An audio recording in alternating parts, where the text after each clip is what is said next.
potentiel désormais, maintenant que certaines des principales publications viennent de passer. Romain Daubry nous accompagne. Bonjour Romain, ravi de vous retrouver, membre de la cellule info d'experts de Bourse Direct. Romain, on voit d'ailleurs Wall Street ouvrir en hausse malgré les déceptions Amazon et Apple. Wall Street ouvre en hausse alors que les GAFAM pèsent encore 25% du S&P. Et pourtant, le S&P progresse et vient de vivre plutôt une belle semaine. Est-ce que d'un point de vue technique, vous parvenez à trouver des explications à cette belle résilience des indices américains? Il y a un changement de paradigme, effectivement c'est très très surprenant. On aurait été surpris il y a un an de ça si on avait annoncé des écarts pareils et un marché qui tienne aussi bien. Oui, il se passe quelque chose, il y a un changement. Déjà, d'une part, effectivement, certaines, comme Apple, avaient prévenu.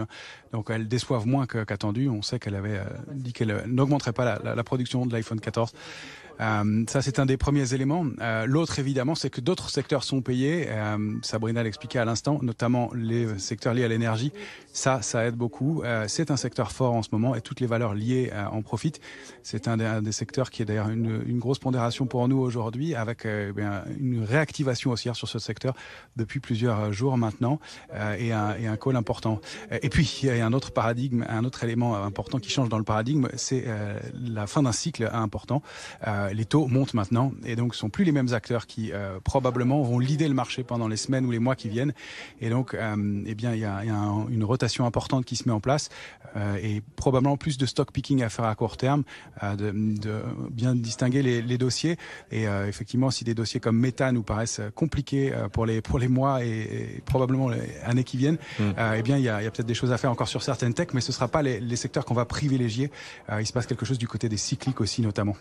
Cyclique, juste avant d'en parler, quand vous regardez la réaction d'Amazon et Apple, vous avez envie de l'acheter l'une ou l'autre, l'une et l'autre. Amazon qui perd 10% à l'ouverture après sa publication, Apple qui s'en sort mieux. Est-ce que l'une d'elles, d'un point de vue technique, est prometteuse ? Alors les deux sont intéressantes. Alors il y a quand même un vrai signal de baisse sur Amazon. Elle a accéléré à la baisse. Mais ce qui est intéressant de noter, c'est que hors marché, pendant les cotations de la nuit, elle a perdu jusqu'à 21%. Elle perd environ, en tout cas la dernière fois que j'ai pu regarder, parce que c'est très très volatile, mais une dizaine de pourcents. Plus qu'une dizaine de pourcents maintenant. Elle s'articule autour d'un niveau très très important, c'est 101,92. Tant qu'on est en dessous de ce niveau-là, il y a un risque baissier et une cible qui se situe aux alentours de 82,20. C'est quasiment le niveau qu'on a vu cette nuit sur les cotations futures. Au-delà de 192, il y a du potentiel haussier et c'est plutôt 122,20.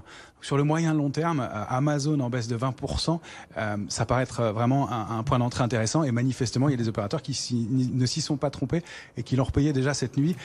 C'est pas le cas pour Meta qui a plongé et qui n'a fait que plonger pendant toute la séance et n'a pas rebondi déjà. Donc oui, de ce côté-là, il se passe quelque chose et probablement pour un investisseur de moyen ou long terme, un titre comme celui-là, avec le savoir-faire, la logistique, le fondamental, même si les publications de fin d'année sont moins bonnes, il y a du potentiel. Apple, elle réagit bien, elle avait prévenu, elle est dans un grand trading range depuis quelques temps, c'est 136,60, 153,10. Tant qu'elle est en dessous, pas de tendance affirmée. Si elle repasse au-dessus, il y a un potentiel de hausse de l'ordre de $16 qui s'ouvre. On pourrait aller rechercher des niveaux aux alentours de 170 sur Apple. Encore une fois, sont probablement des valeurs qui vont être plus lentes que le reste du marché maintenant et plus des valeurs fortes. Si on revient du côté de l'Europe, on voit le même genre de mécanisme avec nos GAFAM à nous, nos valeurs du luxe, qui étaient les valeurs fortes de ces dernières années et qui sous-performent pour l'instant, même s'il y a de la discrimination à faire dans les dossiers. En effet, on voit aujourd'hui Hermès par exemple perd 1,7%, Kering moins 1,3%, puis Notech à nous aussi qui souffre aujourd'hui. C'est le cas particulièrement d'ST Microelectronics, comme hier, un lanterne rouge, moins 3%, ce titre ST Microelectronics. Puisqu'on revient justement sur le marché européen, sur le marché parisien notamment, ce CAC 40 à 6268 points qui gagne quand même depuis le début du mois d'octobre plus de 7%. Statistiquement, octobre est plutôt un bon mois sur les marchés et cette année l'aura encore prouvé. Quel potentiel pour la suite sur ce CAC 40 d'après vous ? Le potentiel à court terme, il peut être intéressant et on ne peut pas négliger une volonté de rentrer sur le marché et des opérateurs qui ont du cash, qui le disent et qui le confirment, ils ont du cash et ils cherchent des points d'entrée. Donc on ne peut pas négliger au débordement de 6500 points un retour d'intérêt et une accélération haussière. Ce qu'on constate, c'est qu'on a la pression baissière a nettement diminué depuis septembre et octobre sur tous les futurs et là on arrive contre des niveaux de résistance importants aux alentours de 6290, 6315 points sur le CAC 40 par exemple. qui étaient les derniers niveaux contre lesquels les vendeurs s'étaient manifestés, avaient déclenché leur dernière attaque baissière au cours des séquences de baisse d'avril à mai dernier, avril à juin dernier, et puis de la séquence de baisse du mois d'août. Donc, ce sont des niveaux historiquement qui sont sensibles et pour lesquels il peut y avoir un peu de pression. Or, pour l'instant, on constate que ça n'est pas le cas. Malgré la petite séquence de baisse d'hier, alors on a peu de recul dans l'immédiat, malgré la petite séquence de baisse d'hier, il y a peu de pression baissière.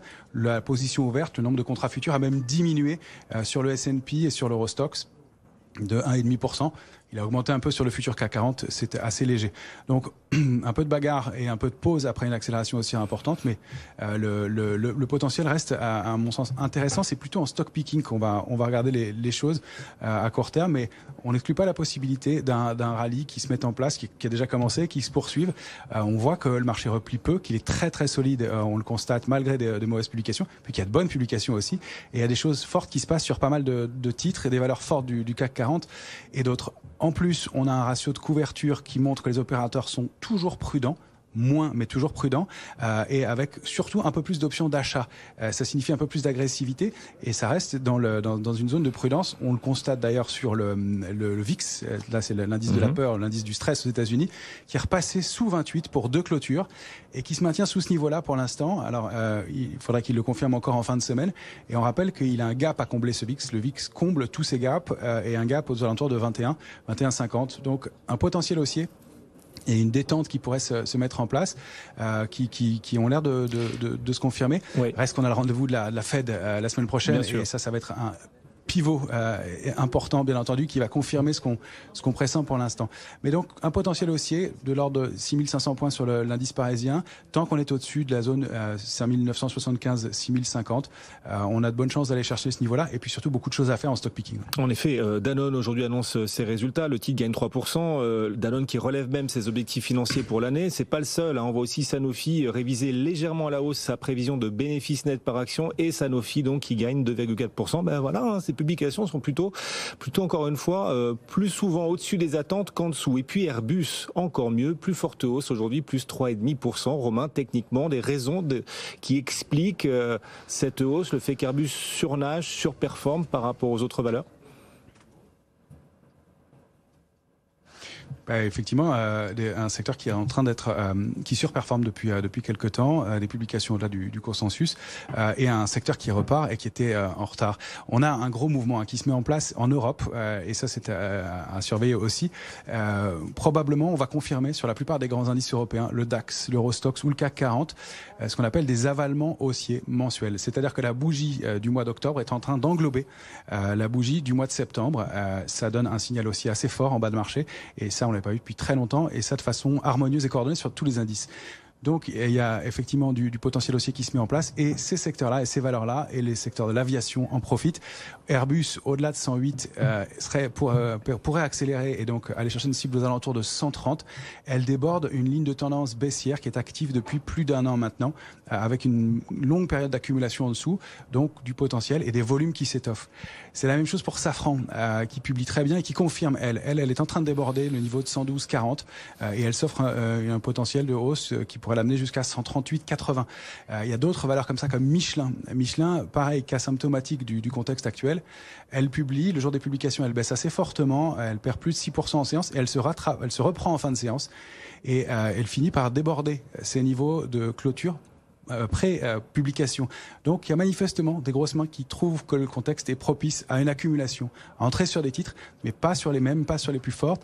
Et donc c'est là où on voit des titres comme L'Oréal qui sous-performent pour l'instant, alors que le secteur du luxe était le secteur fort. Et donc peut-être des titres comme Kering aussi qui auront plus de mal.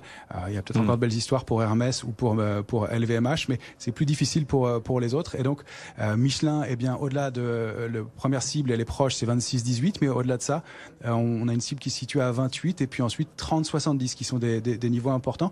Elle a vraiment débordé, Michelin, cette ligne de tendance baissière qui était active aussi depuis le début de l'année dernière, avec du volume, elle est étayée, et donc ça c'est un signal fort aussi. Alors on sait qu'il va y avoir de la volatilité encore pendant les jours qui viennent, que le marché reste empreint de beaucoup d'incertitudes, manque de visibilité, notamment avec le phénomène météorologique, mais c'est aussi dans ces cas de figure-là qu'il y a des opportunités qui se mettent en place, et même si on regarde du cash, on voit pas mal d'éléments se mettre en place sur beaucoup de titres, comme vous le constatez.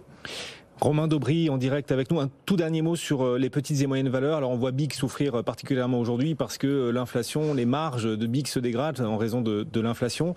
C'est un des titres qui recule le plus sur le marché parisien, mais au-delà de BIC, sur les small et mid, et vraiment en 30 secondes, Romain, où se situent les plus forts potentiels pour la suite d'après vous, encore une fois, pour apporter des clés à nos auditeurs et téléspectateurs qui cherchent à trouver la porte d'entrée dans le meilleur timing possible, on l'imagine.